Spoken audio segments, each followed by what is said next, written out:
Bonjour à tous, prenons un moment aujourd'hui pour continuer à lire et méditer le volume 9 du livre du ciel de Luisa Piccarreta. Au nom du Père qui me crée, du Fils qui me sauve et du Saint-Esprit qui me sanctifie. Amen. Jésus, une fois de plus, nous entrons en toi, dans ta divine volonté, nous nous fondons en toi, nous nous identifions à toi, nous nous unissons à toi, nous nous unissons à ton humanité, à ta divinité, à ta volonté. Oh Jésus, nous nous consumons en toi nous perdons le néant que nous sommes, le rien que nous sommes, nous fusionnons nos volontés dans la tienne, nous te les offrons pour que tu t'en serves comme petit espace pour continuer à créer en nous ton œuvre de création dans nos cœurs. Nous nous perdons en toi, nous nous abandonnons dans tes bras comme des tout petits, des nouveau-nés.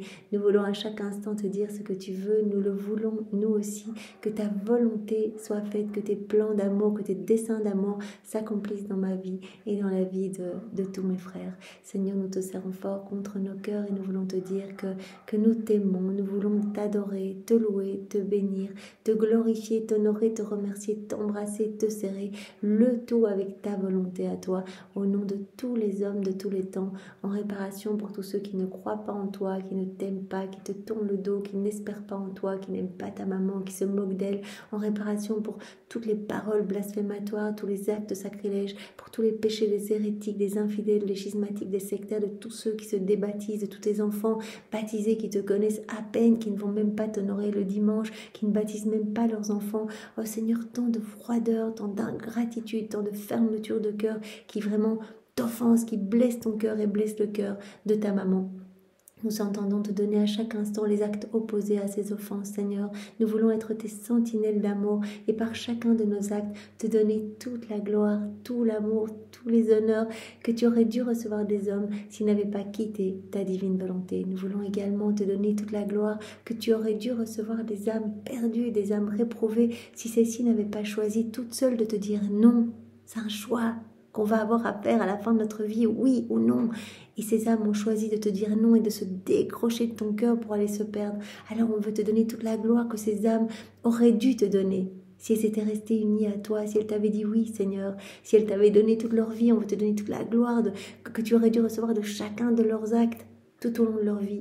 On veut également te donner toute la gloire que tu aurais dû recevoir de tous tes saints dans le ciel si tous leurs actes sur la terre avaient été accomplis dans ta divine volonté. Nous voulons te donner également toute la gloire que tu aurais dû recevoir, que tu devrais recevoir de toutes les âmes qui se trouvent au purgatoire, ainsi que la gloire que tu aurais dû recevoir de chaque élément créé s'ils avaient été dotés de raison. Mais nous le savons, voilà, nous avons été créés, les rois de la création en fait. Tout a été fait pour nous et nous avons été faits pour toi. Nous sommes les seuls avec cette raison. Donc nous voulons prêter nos bouches, nos voix aux éléments créés pour te dire béni sois-tu avec tes propres bénédictions. Nous voulons rentrer dans cette danse d'amour avec toi, dans cette réciprocité d'amour avec toi. Nous voulons ouvrir chaque bouche et te dire mais Jésus, je t'aime, je t'offre ma vie, je veux que tu viennes vivre en moi, je veux qu'en moi tout soit fait pour toi, par toi et en toi. Je veux que tu aies la pleine maîtrise sur tout mon être. Je veux que tu prennes les rênes, les commandes de ma vie. Voilà, on le dit au nom de tous et on dit Seigneur, j'accueille tout ce que tu as fait pour moi, tu as déjà refait toute ma vie, tous ces actes suspendus sont là, ma vie est sainte et refaite, je veux cette vie sainte, je veux m'unir à toi à chaque instant pour vraiment que toute mon existence, que chacun de mes actes puisse te glorifier. On le dit au nom de chacun. Voilà Seigneur, nous te demandons maintenant de nous disposer, chacun de nous, pour que nous puissions accueillir ce que tu veux nous donner aujourd'hui, que nous puissions le comprendre avec ta sagesse et ta compréhension à toi. Alors vraiment, Seigneur, prépare-nous. Viens toi-même réceptionner tous ces mots bénis en chacun de nous et grave-les en lettres de lumière dans toutes nos cellules, que nous puissions y penser continuellement et que nous soyons poussés à cette mise en pratique, parce que ces écrits servent à cela, en fait, alimenter notre soif de cette inséparabilité avec toi, parce qu'on ne peut pas désirer ce qu'on ne connaît pas, donc la connaissance est primordiale pour te demander à chaque instant ce don et pour brûler de le recevoir. Pour le moment, tu nous prêtes ta volonté, mais vraiment, voilà, par ces écrits, on se rend compte de ce cadeau si magnifique et qui n'est absolument pas méritoire et on le désire de plus en plus. D'ailleurs, tu nous l'as demandé, que tout nous serve vraiment de matériel, de matière pour te demander l'avènement de ce royaume. Voilà, s'il pleut sur chaque goutte de pluie, demandons ce royaume, voilà, dans le le vent, dans les petites choses que l'on fait, dans chacun de nos actes. Si on est en train de faire notre vaisselle, Seigneur, que ton règne vienne. Allons décaper chaque cœur, comme de la même manière que je nettoie ces casseroles, par exemple. Allons nettoyer les cœurs pour les disposer, pour qu'elles puissent, que toutes les âmes puissent accueillir vraiment ce don de la vie dans la divine volonté. Voilà, que tout nous serve à demander l'avènement de ce royaume. Nous, Jésus, nous te remercions pour ta maman que nous aimons tant, elle, la reine de ce royaume, qui nous y veut, qui veut vraiment que nous puissions nous offrir à toi, te donner notre oui, en fait, te donner notre oui complet. Et elle nous guide, vraiment, elle nous veut dans ce royaume pour nous partager ce merveilleux héritage, pour nous partager aussi sa maternité, pour que nous puissions nous occuper de toi, devenir d'autres mamans pour toi. Une maman Marie qui à chaque instant nous relève dans nos chutes pour nous ramener à notre juste place dans ton cœur, pour que nous puissions être brûlés, consumés par les flammes ardentes de ton amour et devenir à notre tour pur amour, pure lumière. C'est ce plan que tu as pour nous. Alors vraiment, nous te remercions de nous l'avoir donné, elle, la dispensatrice de toutes les grâces. Voilà, toutes les grâces passent par son cœur pour se déverser dans nos cœurs, elle qui passe son ciel à intercéder pour que nous puissions y rester là dans la divine volonté, faire plus d'actes et te glorifier par nos vies. Nous te bénissons et maman, nous restons dans tes bras. Nous voulons tout faire unis à toi, entrelacer nos vies à la tienne, nos actes au tien. Nous voulons vraiment que tu nous synchronises en fait à toi, que nous voulons que tu viennes donner à nos âmes à chaque instant une petite goutte, une petite gorgée de la divine volonté, que tu viennes terrasser, maman, nos volontés propres, que tu terrasses tout ce qui résulte vraiment de notre orgueil, de notre ego, que tu viennes dompter voilà, ce qui fait de la peine à Jésus, voilà, que tout ça puisse être nettoyé et que nous puissions être totalement vides de nous-mêmes pour vraiment plonger ce rien que nous sommes dans le tout qu'est Dieu et nous laisser remplir de ce tout. Merci maman, nous restons dans tes bras et nous voulons nous consacrer à ton cœur uni à celui de Jésus, à vos deux cœurs unis et greffer nos cœurs entre vos deux cœurs pour que nos cœurs s'alimentent continuellement de vos bénédictions respectives, de votre amour respectif, de votre vie même. Voilà Jésus, envoie sur chacun de nous ton Esprit Saint. Viens, Esprit Saint, viens par la puissante intercession du cœur immaculé de Marie, ton épouse bien-aimée. Viens, Esprit d'amour, Esprit de feu, Esprit de force, Esprit de joie. Viens par la puissante intercession du cœur immaculé de Marie, ton épouse bien-aimée. Viens, Esprit Saint, viens par la puissante intercession du cœur immaculé de Marie, ton épouse bien-aimée. Nous faisons tout avec cette intention de te glorifier, comme tu nous parles tellement de la pureté d'intention, et bien que chacun de nos actes, maintenant et puis tout au long de notre vie jusqu'à notre dernier souffle, et bien que tous nos actes soient enrichis de toutes les paroles de notre Père et du Ad Gloriam Dei, tout pour la gloire de Dieu. Donc qu'il n'y ait rien d'humain dans ce moment, mais que tout soit divin, que nous puissions vraiment te laisser à l'œuvre en nous, Seigneur. Voilà. Nous voulons que ce soit toi qui fasses tout, nous voulons juste t'accompagner, Jésus, et que cela puisse avoir des retombées dans tous les cœurs comme une rosée bienfaisante et que des milliers et des milliers d'âmes reviennent à toi par ce moment que nous prenons unis à toi, que certaines âmes puissent se repentir, d'autres retourner à l'église, d'autres se confesser, d'autres découvrir les écrits du ciel. Nous savons bien que nous travaillons à l'embellissement des générations humaines quand nous nous unissons à toi, Seigneur. Alors voilà, c'est pleinement abandonné et dans cette confiance parfaite d'enfant de Dieu que nous commençons. Alors nous avons attaqué ce volume 9 avec le premier chapitre, Laisse-toi transformer, différents points. On remarque vraiment que ce sont les mêmes points vus dans les volumes précédents. Chaque fois, Jésus, bien sûr, nous enseigne plus en profondeur. Alors, il nous a demandé au point 1 d'aimer, en fait, de l'aimer et de faire tout par amour pour lui avec cette pureté d'intention. En fait, il veut qu'on devienne totalement amour, que nous soyons absorbés dans l'amour et que tout devienne amour en nous. Celui qui m'aime vraiment, donc il nous a parlé de cet amour vrai, celui qui m'aime vraiment me possède, en fait. Je deviens sa propriété, il se nourrit continuellement de moi, on devient inséparable. Donc on va perdre vraiment notre être propre au profit de l'être divin au point qu'on ne va plus se reconnaître nous-mêmes, on va acquérir le tempérament même de Dieu, les humeurs divines en fait, puisque par chacun de nos actes en fait, chacun de nos actes c'est un amour parfait. On donne Dieu à Dieu, on lui donne la gloire parfaite, l'adoration parfaite, l'amour parfait. Au nom de tous, on répare pour tout ce que les autres n'ont pas donné, par chacun de nos actes. Donc nos actes sont habillés de cet amour, sont remplis de cet amour, sont remplis de lumière divine, ils sont déjà confirmés, ne devront pas être refaits au purgatoire. Et donc par chacun de nos actes, on alimente cette vie divine en nous, cette vie de l'amour en fait. On va aimer de plus en plus facilement, on grandit en intimité avec Jésus. Et donc c'est vraiment magnifique, c'est sa vie qui grandit en nous, c'est lui l'amour en fait. Il veut en fait qu'on soit d'autres lui sur la terre. Donc par nos actes, on fait grandir cette vie d'amour en nous. Donc vraiment l'âme qui m'aime vraiment, elle va rentrer, elle va prendre possession de moi, on va devenir inséparable. Et par ses actes, en fait, elle va créer comme ces douces notes d'amour, ces mélodies divines. En fait, Jésus entend ses propres mélodies. On donne Dieu à Dieu, en fait, quand on fait nos actes, qu'on aime vraiment, en fait, qu'on est vraiment unis et qu'on fait tout par amour pour lui.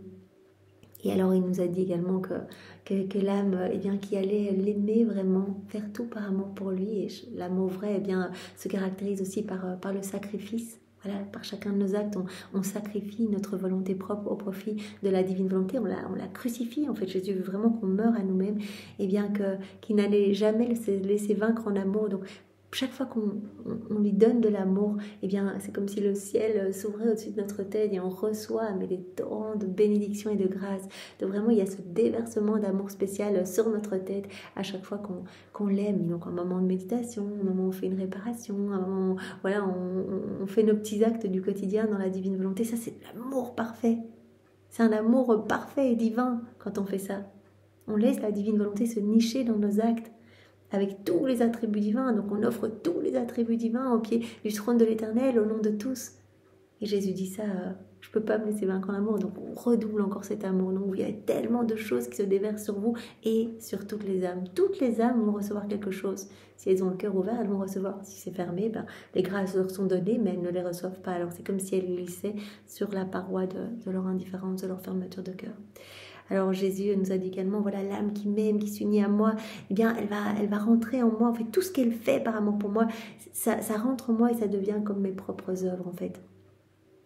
Et alors, voilà, l'âme qui me s'unit à moi et qui m'aime vraiment de cet amour vrai, eh bien tout va être purifié en elle et elle va se transformer en moi en fait, elle va devenir comme un autre moi et son âme va se gorger de plus en plus de lumière. Tout ce qui est fait par amour pour moi, en fait, voilà, votre âme s'orne de cette splendeur, de cette lumière que vous allez garder en fait comme un gage. Vous vous rappelez le confesseur qui était au purgatoire mais inondé de lumière et Louisa avait dit mais comment est-ce possible toute cette lumière alors qu'il est au purgatoire et Jésus avait dit c'est tout ce qu'il a fait vraiment par amour pour moi. Jésus voit la pureté de nos intentions, il voit nos cœurs. Il nous a dit en fait vous êtes câblés à moi donc tout ce que vous faites en fait ça monte directement, tout ce que vous faites, vos actes etc. Ça monte directement au pied de mon trône.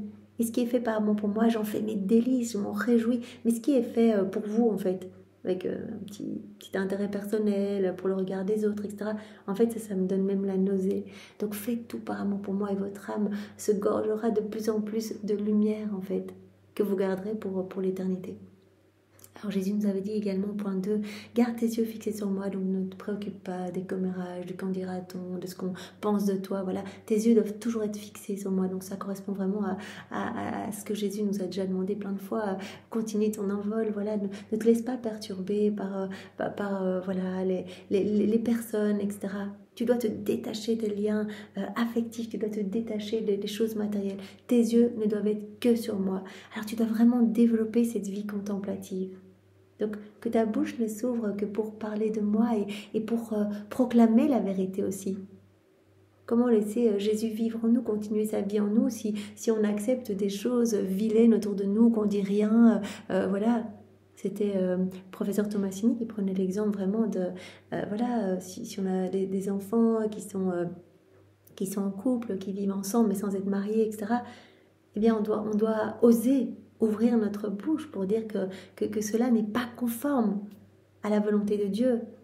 Parce que sinon, c'est comme si, voilà, de nouveau, on fait passer peut-être le regard des autres sur nous. Qu'est-ce que les autres vont penser? Non, je ne vais pas dire ça, etc. Donc, on fait de nouveau passer Barabbas avant Jésus.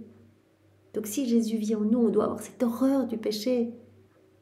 Si on veut lui laisser toute la place, on doit ressentir On doit ressentir ce que Jésus ressent face au péché. Voilà, des personnes adultères autour de nous, etc. Toutes les choses qui ne sont pas justes, qui ne sont pas conformes à sa volonté, on doit oser aussi ouvrir nos bouches pour ça. Donc Jésus nous disait, voilà, parlez beaucoup des choses du monde, ça ne sert à rien, vous vous videz de moi en fait. Vous vous remplissez de ce que vous regardez, de ce que vous écoutez, voilà. Mais que vos bouches ne s'ouvrent que pour proclamer ma vérité, pour parler de moi. J'aime entendre vos voix qui parlent de la divine volonté. Elle est une compagnie à ma voix. Il n'y a rien qui me fait plus plaisir que quand vous parlez de ma divine volonté. Donc voilà, je veux en fait que vous soyez d'autres moi sur la terre. Si on veut laisser pleinement Jésus vivre en nous, on doit presque voilà, être ferme aussi autour de nous. Parce que dire que je vis dans la divine volonté, mais j'accepte toutes les choses vilaines autour de moi et je ne pense pas à les réparer tout de suite. Voilà, je ne me positionne pas par rapport à ça, etc. Ben, c'est comme si je participais à ces choses quelque part. Ou d'une manière peut-être plus cachée. Je laisse mes enfants regarder des séries que tout le monde regarde, etc. Des séries qui sont remplies de violence. Je ne me positionne pas par rapport à ça. Ben, je participe en fait à mettre à mort Jésus, à le faire souffrir. Il souffre. Quand des jeunes, voilà, des petits enfants innocents se remplissent de toutes ces horreurs, etc. Voilà, alors Jésus, voilà, nous a parlé, tout comme Marie nous a déjà enseigné dans les volumes précédents, tes yeux doivent rester sur mon fils en toi. Tu dois t'occuper de lui continuellement et vraiment tu dois voir mon fils partout, tu dois continuellement penser à le consoler, réparer, etc. Voilà, et même si des personnes viennent te voir, etc., bien, tu dois garder cette attitude juste, en fait, laisser vraiment les parfums célestes sortir de ton humanité. Il faut que les personnes qui se rapprochent de toi puissent être enrichies de ce trésor que tu as dans ton cœur. Pour Louisa, Marie disait, mais la souffrance et Jésus qui se trouve dans tes souffrances. Les personnes sont attirées vers toi parce que tu as ce trésor et laisse-les s'approcher de toi et vraiment laisse Jésus s'emparer de ta bouche, de tes paroles, de tes regards, de ton écoute, etc. Pour que vraiment, voilà, cet air céleste, balsamique puisse vraiment embaumer toutes les personnes qui s'approchent de toi et qu'elles puissent en ressentir vraiment une transformation. Alors, Jésus avait dit à Louisa, voilà, garde tes yeux sur moi et ne pense pas à toi. Qu'il n'y ait pas de retour sur toi. Parce que tu perds du temps, tu perds les tournées d'éternel. Tu ne dois penser qu'à moi, qu'à me consoler. Si tu t'occupes de ma vie, je m'occuperai de la tienne. Donc, occupe-toi de me glorifier à chacun son. Et c'est un boulot à temps plein, hein, avec tout ce qui se passe partout, être continuellement en train de donner à Jésus la gloire que tous les dirigeants politiques auraient dû donner, voilà, continuellement en train de demander l'avènement de son royaume dans les cœurs. Que sa volonté soit faite pour toutes les personnes voilà, qui pratiquent des choses contraires à la vie, etc. Donc ne pense pas à toi, pense à moi. Si tu t'occupes de moi, je m'occuperai complètement de toi, de ta vie. Ne pense pas non plus au passé, c'est une perte de temps. Reste. Il n'y a pas de passé en Dieu, c'est l'éternel présent, il n'y a pas de futur non plus. L'éternel présent, avance, fais tes actes. Quand tu fais tes actes, tu es parfaitement sainte. Tu reçois tous les fruits des sacrements, tout. Au moment où tu fais ton acte, tu es vraiment... voilà, c'est l'union parfaite. C'est le mariage parfait. Tous les saints se réjouissent, ils préparent des banquets dans le ciel, etc. C'est ma divine volonté. Ton acte est enrichi de la puissance divine, de la puissance créatrice. Donc, ne perds pas du temps à penser pourquoi j'ai dit ça, j'ai fait ça dans le passé. Non, tu perds du temps. Reste les yeux sur moi et avance, continue ton envol. Et donc, ne te préoccupe pas non plus de ce que les autres pensent de toi. Avance. Alors, Jésus nous a dit hier, voilà, reste toujours dans le calme, dans la paix. Parce que la paix, c'est vraiment cette vertu divine. Si tu t'agites quand tu fais des choses, ben, cela me donne un peu la nausée, en fait. Parce que quand une âme est habitée par la paix, c'est vraiment que je suis établie en elle. C'est moi le roi de la paix. C'est ma maman, la reine de la paix. Donc vraiment, laisse-moi prendre de plus en plus de place en toi. Et en fait, cette paix va rayonner de toute ton humanité. En fait, tu vas vraiment sentir cette paix profonde en toi. Parce que la paix que le monde t'offre, c'est pas la vraie paix. C'est moi la paix. Tu la trouveras pas ailleurs. Donc, unis-toi à moi et tu connaîtras mais vraiment les joies les plus profondes, la paix la plus profonde. Par contre, tu me déshonores quand tu t'agites parce que je peux pas agir. C'est comme si tu me liais les mains. Je peux rien faire, alors je suis obligée d'attendre que tu retrouves ton calme. Alors Jésus nous a dit, voilà, le péché, par exemple, le péché volontaire, ça va amener une perturbation, ça va te retirer la paix, ça va amener du trouble dans ton âme, ça va perturber les humeurs de ton âme. Donc Louisa qui disait, mais est-ce que j'ai commis un péché, parce que tu ne viens plus, etc. Et Jésus dit, mais non, tu l'aurais remarqué. Si tu avais commis un péché volontaire, ben, tu aurais été tout imprégné de colère, de trouble, d'agitation, d'inquiétude, d'impatience, etc. Tandis que quand il y a la vraie vertu, en fait, l'âme, elle est tout imprégnée de la chaleur divine, de la douceur divine, de la charité, de la paix. Donc, le péché volontaire amène le trouble. Donc, tu dois détester le péché, tu dois abhorrer l'ombre même du péché. Reste dans la paix, reste uni à moi. Alors voilà, fais-moi confiance. Et Jésus a donné à Louisa 3 armes pour chasser le trouble. Il avait dit, voilà, si je suis occupée à exercer ma justice et que je ne viens pas. Et il avait autorisé en Louisa 2 fois à 2 reprises, vraiment, de ressentir un petit peu à l'extérieur d'elle. Pas à l'intérieur, mais à l'extérieur, cet air d'enfer, cet air infernal, comme elle l'appelait, cet air de trouble, en fait. Pour qu'elle nous le dise et qu'on puisse réaliser, en fait, que voilà, cet air mauvais là, ça vient chasser comme l'air divin dans notre âme, ça vient chasser Dieu de notre âme en fait, ce trouble. Ça lie les mains de Jésus, il peut rien faire. Et on en arrive quand on est tout agité, tout troublé en fait, on en arrive à trouver même les choses saintes, voilà, à les rejeter, on n'arrive même plus à penser à Dieu, on n'arrive même plus à faire nos réparations, etc. Donc Jésus dit, ça ne me plaît pas du tout ce trouble. Alors voilà, 3 armes, c'est voilà, de faire tout par amour pour moi. Si tu sens le trouble qui arrive, tu dis non, devant le ciel, la terre, toute la cour céleste, c'était dans un autre passage, eh bien vraiment je déclare que je n'ai aucunement l'intention de t'offenser, que je veux faire tout par amour pour toi, tout pour te glorifier. Et regarde aussi, eh bien, si ton œuvre, si ce que tu es en train de faire est juste. Par exemple, Louisa a son état d'âme victime, et quand le trouble tente de l'assaillir, etc. Eh bien, Jésus dit, pour chasser le trouble, tu dois te dire, mon état d'âme victime, c'est quelque chose de juste, c'est quelque chose de bon, c'est quelque chose de bon, je m'offre, et je m'offre par amour pour Jésus. Il y a ce sacrifice par amour pour Jésus, et pour sa gloire.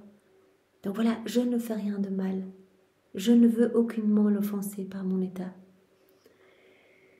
Alors Jésus nous a demandé également hier d'agir toujours avec droiture, avec rectitude. Donc cela rejoint ce que j'ai dit juste précédemment, voilà, que nos bouches ne s'ouvrent que pour proclamer la vérité. En fait, de la vérité jaillit la lumière et tout s'ordonne alors en nous.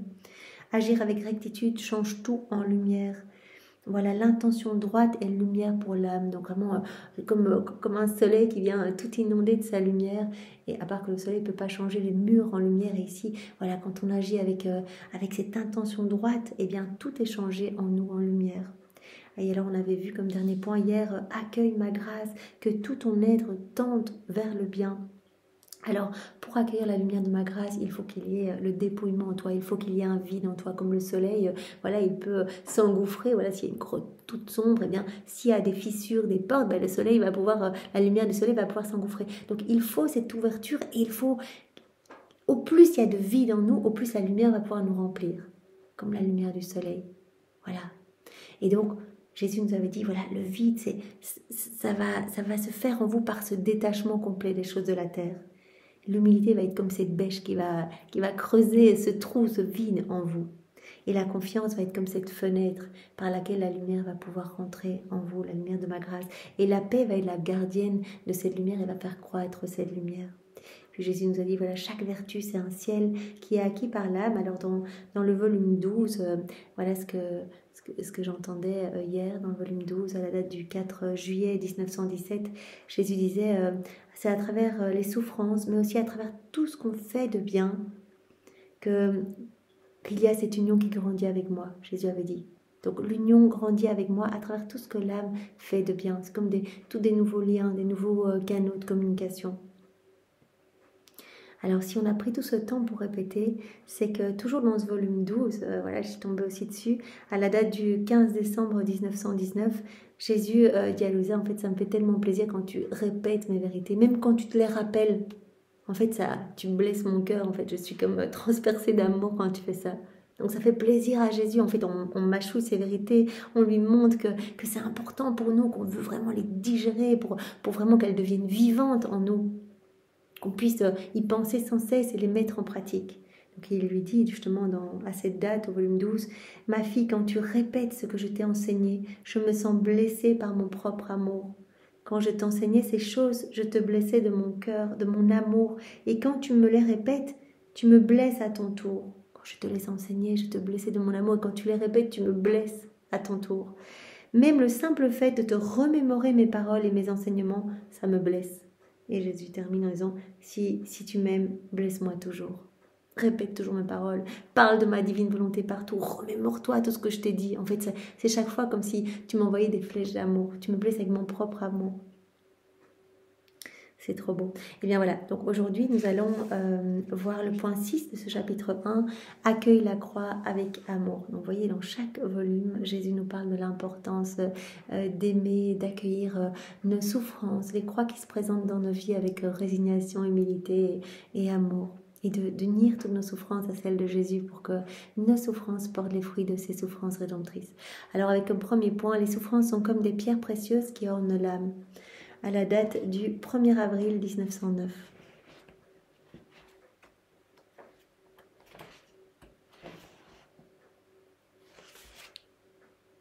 Étant très souffrante au point de ne pouvoir bouger, j'associais mes petites souffrances à celles de Jésus, en essayant d'y mettre l'intensité d'amour qu'il met lui-même, quand par ses souffrances il glorifie le Père pour réparer pour nos fautes et nous obtenir tous les biens.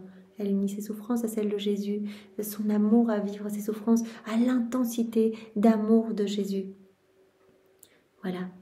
Je me disais, je vais considérer mes souffrances comme si, donc ces souffrances comme si elles étaient miennes et constituer mon martyr, mon lit comme s'il était ma croix, mon immobilité comme les cordes qui me tiennent attachée, afin que je sois plus précieuse aux yeux de mon bien suprême. Donc je vais vivre ces souffrances comme une identification à Jésus. Voilà, que mon lit soit comme la croix, en fait. Que mon immobilité soit comme toutes les cordes, les chaînes qui ont attaché Jésus. Et ces clous qui l'ont tenu immobilisé sur la croix. Voilà, que toutes ces souffrances, voilà, je vais considérer mon lit comme ce martyr. Voilà. Afin d'être plus précieuse aux yeux de mon bien suprême. Comme Marie l'a dit, il n'y a pas de prière plus puissante que de s'orner de toutes les insignes de la passion de Jésus, de t'identifier à lui dans toutes ses souffrances. Voilà, Marie disait à Louisa, si tu veux prier, présente-toi devant la Majesté suprême, voilà, en revêtant ta tête de la couronne d'épines, en plaçant dans tes yeux les larmes de Jésus, dans ta bouche le fiel de vinaigre, en revêtant ton visage et ton corps des plaies du visage de Jésus et de son corps, en te recouvrant de son sang, recouvrant ton âme de son sang, en crucifiant tes mains et tes pieds, en mettant sur ton épaule, en revêtant ton épaule de la plaie de son épaule, tes genoux des plaies de ses genoux, en portant la croix. Présente-toi comme ça. Tu vas ébranler le ciel et la terre, tu vas toucher profondément le cœur de Dieu. Donc Louisa, là, elle veut s'identifier à Jésus. Elle dit, tout ce que je vis là dans mon lit, voilà, mon lit c'est comme la croix, mon immobilité, c'est comme les clous qui ont fixé Jésus sur la croix. Voilà, c'est comme ces cordes, ces chaînes qui l'ont enchaîné. Donc je veux être totalement identifiée à Jésus pour lui être plus précieuse à ses yeux. Alors cela m'a fait penser directement à ce qu'on avait vu il y a quelques semaines dans le volume 6, à la date du 15 décembre 1905, voilà, où Jésus dit « J'ai voulu être totalement immobilisé en fait pour que toutes les âmes puissent me trouver. J'ai voulu sur la croix être complètement cloué à ne plus pouvoir bouger pour que toutes les âmes puissent venir à moi et vraiment recevoir le remède à tous leurs maux. » Voilà, comme Jésus le dit ici, « Ma fille, j'ai voulu être élevée, crucifiée sur la croix pour que les âmes qui me veulent puissent me trouver. Toutes les âmes peuvent me trouver, je suis là, je les attends. J'ai voulu cette immobilité pour que toutes puissent me trouver. Si quelqu'un veut me connaître, si quelqu'un me veut comme maître, parce qu'il sent le besoin d'être enseigné, je m'abaisse pour lui enseigner autant les petites choses que les choses les plus élevées, pour le rendre savant. Si quelqu'un gémit dans l'abandon et l'oubli, et cherche un père, qu'il vienne au pied de ma croix, et moi je me ferai son père, en lui donnant mes plaies comme demeure, mon sang comme breuvage, ma chair comme nourriture, et mon royaume comme héritage. Si quelqu'un est infirme, il va me trouver comme médecin, lui donnant non seulement la guérison, mais aussi des remèdes sûrs pour ne pas redevenir infirme. Si quelqu'un est opprimé par les calomnies et les mépris, il me trouve comme son défenseur, qui va jusqu'à transformer en honneur divin ses calomnies et ses mépris, et ainsi de suite. En somme, quiconque me veut comme juge, comme ami, comme époux, comme avocat, comme prêtre, etc., me trouve comme tel. Voilà pourquoi j'ai voulu que mes mains et mes pieds soient cloués. J'ai voulu cette immobilité pour que quiconque veuille me trouver, me trouve. Si quelqu'un me veut pour être enseigné, il va me trouver, je serai là, je m'abaisserai à lui pour lui enseigner tant les petites choses que les grandes choses. Si quelqu'un cherche la guérison, je suis là, le médecin des médecins. Je lui donnerai la guérison, mais aussi tous les remèdes sûrs pour ne pas redevenir infirme. Spirituellement, vraiment voilà, aveugle, sourd spirituellement, etc. Si quelqu'un est oppressé, opprimé par les calomnies, se sent triste, se sent humilié, il m'aura comme son défenseur, il me trouvera comme son défenseur. Si quelqu'un se sent seul dans l'abandon, dans l'oubli, qu'il vienne au pied de ma croix, je suis là. J'ai voulu cette immobilité pour que quiconque veuille du soutien puisse le trouver en moi. Je donnerai mes plaies comme demeure, mon sang comme breuvage, je donnerai ma chair comme nourriture, mon royaume comme héritage.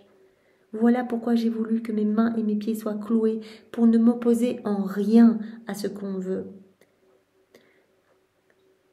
pour qu'on puisse faire de moi ce qu'on veut. Donc voilà, l'immobilité de Louisa, là, elle offre son immobilité.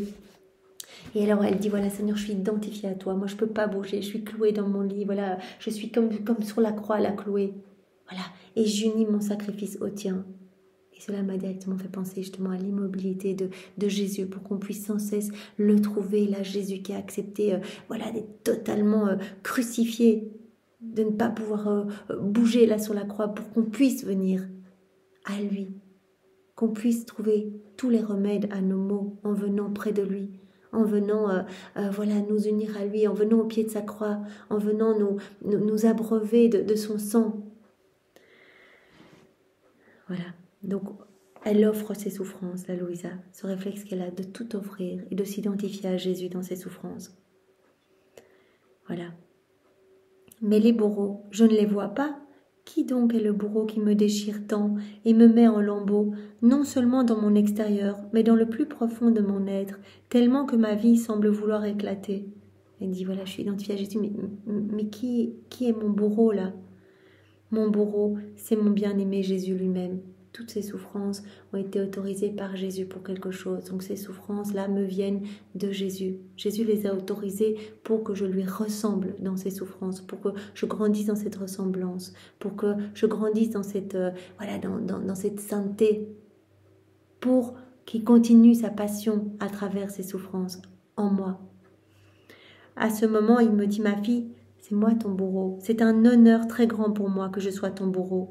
J'agis envers toi comme un gentilhomme qui se prépare à épouser sa fiancée et qui, dans le but de la rendre plus belle et plus digne de lui, ne se fie à personne d'autre, pas même à sa fiancée elle-même. C'est lui-même qui la lave, la peigne, l'habille et l'orne avec des pierres précieuses et des diamants. En fait, c'est moi qui te rends belle à travers toutes ces souffrances. J'agis comme un gentilhomme qui n'aurait confiance en personne d'autre, même pas en sa fiancée. C'est lui qui voudrait tout faire. C'est lui qui voudrait laver sa fiancée, la peigner, l'habiller, l'orner avec les pierres les plus belles et les plus précieuses, avec des diamants. C'est là un grand honneur pour la fiancée. Et de plus, elle n'a pas à se tracasser avec des interrogations comme « Comment vais-je plaire ? Est-ce que je vais plaire à mon époux ou non ? Aimera-t-il la manière dont je suis parée, ou me grondera-t-il comme une sotte de n'avoir pas su la manière de bien lui plaire ? Elle n'a pas à se préoccuper. Voilà, Jésus dit, je suis comme ce fiancé qui voudrait tout faire pour vraiment rendre la fiancée toute belle et pour l'orner des plus belles choses. Et la fiancée n'aurait rien à faire. Elle n'aurait pas à se soucier de savoir est-ce que je vais plaire à mon fiancé, est-ce que la manière dont je me suis parée, ça va lui plaire, etc. Voilà comment j'agis avec mes épouses bien-aimées. L'amour que j'ai pour elles est si grand que je ne me fie à personne d'autre. Je me fais même leur bourreau, mais un bourreau amoureux. C'est ainsi que tantôt je les lave, tantôt je les peigne, tantôt je les habille, pour qu'elles soient encore plus belles. Tantôt je les pare de pierres précieuses, non celles qui proviennent de la terre et de ces choses superficielles, mais avec celles que je fais sortir du profond de leur âme et qui se forment du toucher de mes doigts qui créent la souffrance de laquelle ces pierres résultent. Donc ces pierres précieuses résultent de la souffrance, ces parfums, cette beauté de l'âme résulte des souffrances que Jésus autorise pour ces âmes bien-aimées, comme il le dit. Jésus autorise ces souffrances pour embellir nos âmes, comme on l'a vu tout au long des volumes précédents. Voilà, la souffrance, la croix, c'est comme un cadeau d'amour, de prédilection pour tout ordonner en nous, pour nous purifier, pour nous embellir, pour nous rapprocher de notre bien-aimé. Les croix, les souffrances acceptées, ça va former comme une résurrection dans notre âme, comme une bombe, vraiment faisant sauter tous les palais de vice, d'orgueil, de tout ce qu'il y a de mauvais, pour y faire au contraire des palais de merveille et de beauté, de lumière. La croix vient vraiment embellir l'âme. La croix rend l'âme lumineuse. La croix orne l'âme de pierres précieuses, la parfume. Voilà, on avait vu aussi que par l'acceptation de nos souffrances, on guérissait, Dieu, on guérissait Jésus, en fait, on venait comme mettre un baume, un onguent sur toutes ses plaies. Et Jésus nous donnera les mérites d'avoir guéri notre Dieu. C'est incroyable.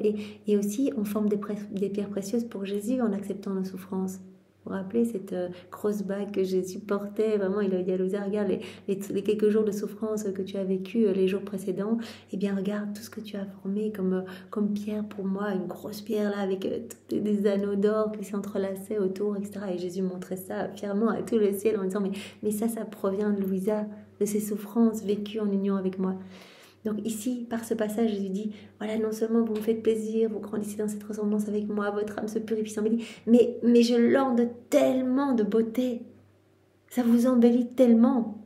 Ici, il prend l'exemple de pierres précieuses, résultant de ses souffrances, de parfums célestes, comme un fiancé qui viendrait embellir sa fiancée. Voilà, pour qu'on plaise à Jésus, voilà, qu'on lui ressemble en fait. Voilà, son amour est croix. Alors quand il aime, il nous partage sa croix pour qu'on soit comme lui, identifié à lui.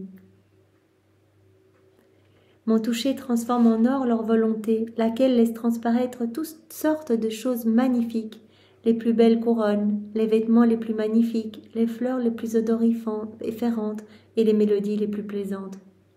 Tout comme je les ai fait naître de mes propres mains, de ces mêmes mains, je les arrange de manière à ce qu'elles soient de plus en plus belles. Tout cela se passe dans les âmes souffrantes. Voilà, par ces souffrances, c'est comme si j'ornais votre âme d'un vêtement royal, je place sous votre tête une couronne de lumière, je place dans votre cœur des fleurs magnifiques et odoriférantes, des mélodies plaisantes, etc.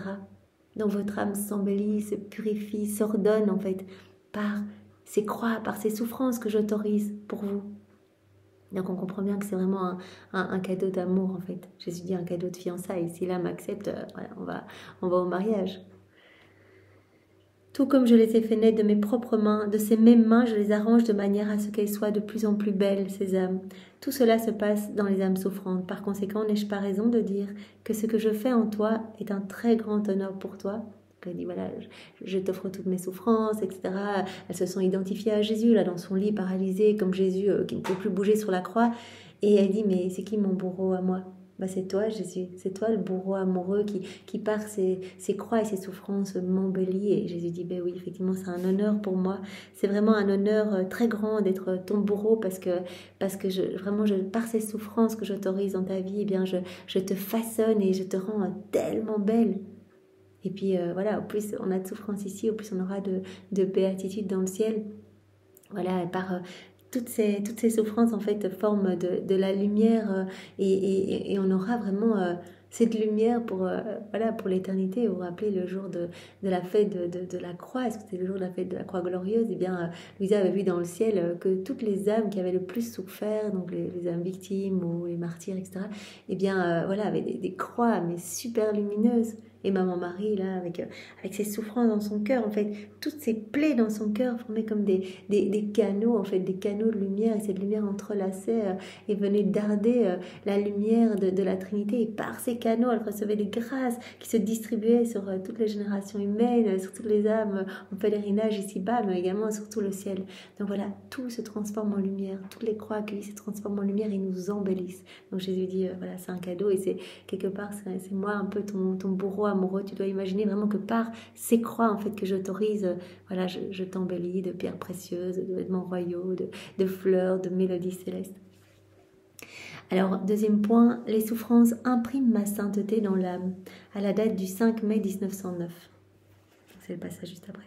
Je me trouvais dans mon état habituel quand mon bienveillant Jésus me dit d'une voix douce: ma fille, les mortifications, les misères, les privations, les douleurs et les croix servent, pour qui sait bien les accueillir, à graver ma sainteté dans leur âme. Vous me ressemblez, vous gravez mon image et ma sainteté en vous quand vous accueillez toutes ces souffrances. C'est comme si ces personnes s'embellissaient de toutes les variétés des couleurs divines. On s'embellit des merveilles du ciel, de toutes les variétés des couleurs divines. Pierres précieuses, parfums célestes, vêtements de lumière, etc. On s'embellit de toutes les variétés des couleurs divines. Donc les souffrances impriment la sainteté divine dans notre âme. Leurs souffrances sont des parfums célestes dont leur âme devient toute parfumée. Voilà, à nouveau Jésus nous reparle de ces odeurs célestes, en fait, ces parfums célestes qui se dégagent des âmes qui souffrent par amour, qui offrent leur souffrance, en fait. Voilà, c'est cet air balsamique, cet air de sainteté.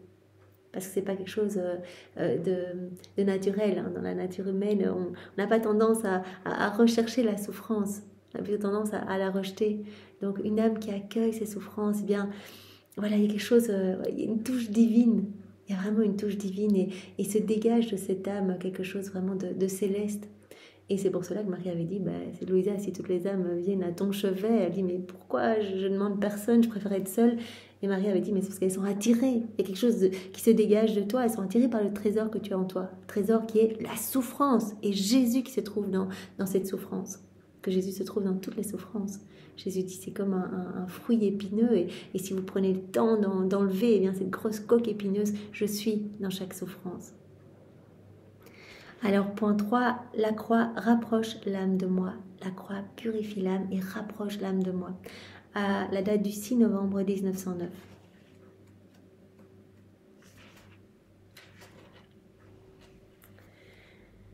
Pendant que je me plaignais à Jésus au sujet de mes privations, il se montra brièvement et me dit: ma fille, la croix rapproche de plus en plus l'âme de moi.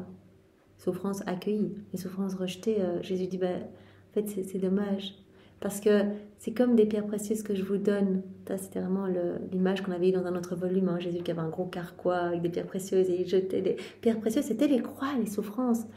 Et il y avait des âmes qui accueillaient ces pierres précieuses, ces croix, et elles devenaient plus belles, plus lumineuses, tout s'ordonnait en elles, etc. Et elles glorifiaient Dieu. Et elles devenaient vraiment de plus en plus superbes. Et il y avait celles qui rejetaient les pierres précieuses, qui rejetaient ces croix, et qui déshonoraient Dieu, qui ne le glorifiaient pas. Donc la croix rapproche de plus en plus l'âme de moi.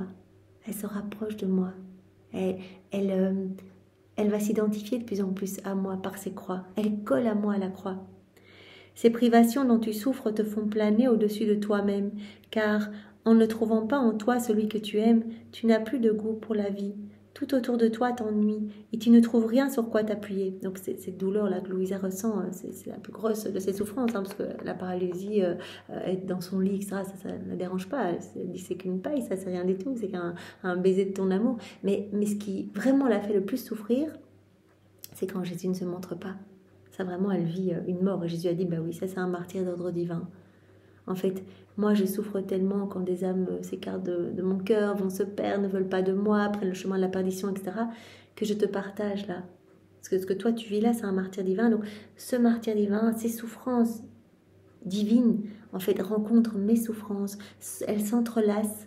Et en fait, tes souffrances offertes, ces souffrances-là que tu m'offres en t'unissant à moi, là, en vivant cela, ça permet à des âmes qui se sont écartées de mon cœur, de revenir à moi. De revenir à moi. Donc tu me permets, vraiment tu me donnes d'immenses joies parce que tu permets à des âmes de retrouver le chemin de mon cœur en m'offrant ces souffrances. Donc toi, par cette privation de moi, tu es tellement en souffrance. On voit Louisa, elle meurt littéralement quand elle ne voit pas Jésus. C'est une mort. Et puis dès qu'elle le voit, elle revient à la vie. Elle meurt, elle revient à la vie tout le temps comme ça. Ouais, et Jésus a dit, je te partage aussi toutes ces petites morts continuelles. Voilà, tout ce que Jésus a vécu toute sa vie, des morts pour chaque acte déconnecté de la divine volonté. Et il nous ramenait à la vie. Il refaisait ses actes. Voilà, il les vainquait avec sa volonté humaine et il les refaisait avec sa divine volonté. Il les réparait pour les offrir au Père parfait, pour donner à son Père tout l'amour et la gloire qu'on aurait dû lui donner. Donc c'est mort et c'est vie continuelle que Jésus vivait tout au long de sa vie, depuis l'instant 1 de son incarnation, voilà, jusqu'à son dernier souffle sur la croix. Bien, Louisa, voilà, c'est ce qu'elle ressent aussi. Elle ne voit pas Jésus. Alors elle meurt et puis elle revient à la vie quand elle le voit. Elle meurt, elle revient à la vie. Et elle sent cette souffrance et ce martyre divin. Et Jésus dit, toutes ces privations, ces souffrances dont tu souffres là, eh bien ça te fait planer au-dessus de toi-même. Car en ne trouvant pas en toi celui que tu aimes, tu n'as plus de goût pour la vie. Tout autour de toi t'ennuie et tu ne trouves rien sur quoi t'appuyer. Celui sur qui tu as coutume de t'appuyer te semble absent et en conséquence ton âme plane jusqu'à ce qu'elle soit purifiée de tout au point d'être complètement consumée. En fait, c'est ton âme qui brûle là, qui est complètement consumée dans l'amour. Ton âme est complètement purifiée par ces privations de moi.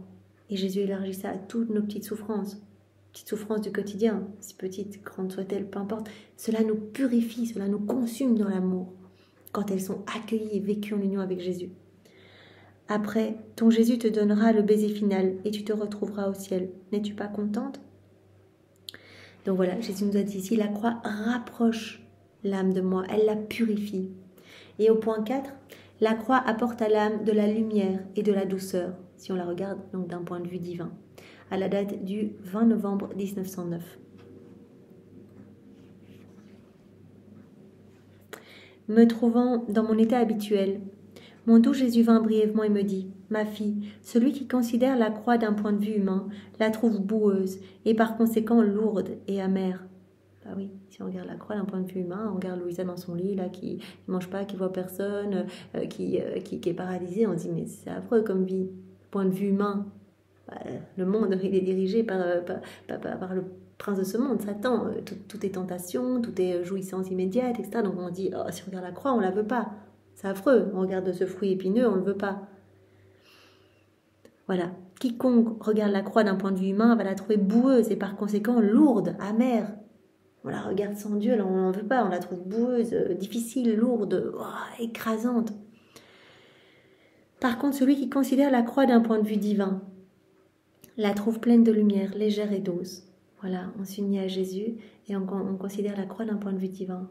Voilà, Jésus autorise cette croix pour quelque chose dans ma vie. Comme cette croix devient douce alors, comme cette croix devient légère, comme presque on se réjouit de la croix en disant « Mais merci Seigneur, tu me fais confiance pour là, à travers mon humanité, continuer un peu ta passion, à travers ces toutes petites choses. Je sais très bien que tu ne vas pas me donner quelque chose que tu ne vas pas autoriser dans ma vie, une croix que je ne pourrais pas porter. Donc là, tu m'estimes assez forte pour porter ça, pour que je puisse me rapprocher de toi, qu'à travers cette croix, je puisse voir la divinité, que je puisse vraiment te ressembler davantage. » Donc, si on considère la croix d'un point de vue divin, on va la trouver pleine de lumière, légère et douce.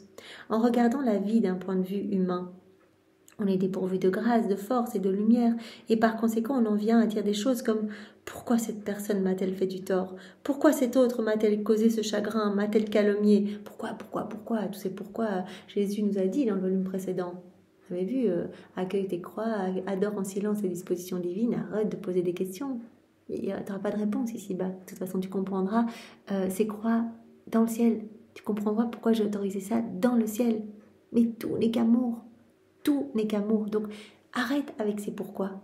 Accueille. Quand on est dans la divine volonté, tout ce qui nous arrive, ça vient des mains même de Dieu. On doit tout accueillir comme venant de ses mains pour que tout s'ordonne en nous. Donc les pourquoi, Jésus dit, tous les mots de ce monde sont ornés des pourquoi. Le premier à avoir prononcé ce pourquoi, c'est Satan. C'est pourquoi en fait, ça sert à rien. Donc voilà, Jésus dit, accueille, vis tout en union avec moi. Voilà. Si on regarde les choses d'un point de vue humain, on est dépourvu de grâce, on est comme aveugle, on est aveuglé, on est sans force, on est dépourvu de lumière et par conséquent, on en vient à dire mais pourquoi ? Est-ce qu'il existe un bon Dieu ? Est-ce que tout ce qu'on entend actuellement. Et on se remplit d'indignation, on va même jusqu'à se remplir de colère, d'idées de vengeance.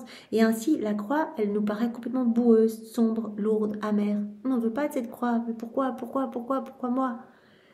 Par contre, les façons divines de penser sont remplies de grâce. Voilà, si on regarde la croix d'un point de vue divin, voilà, on s'unit à Jésus et tout va devenir lumière.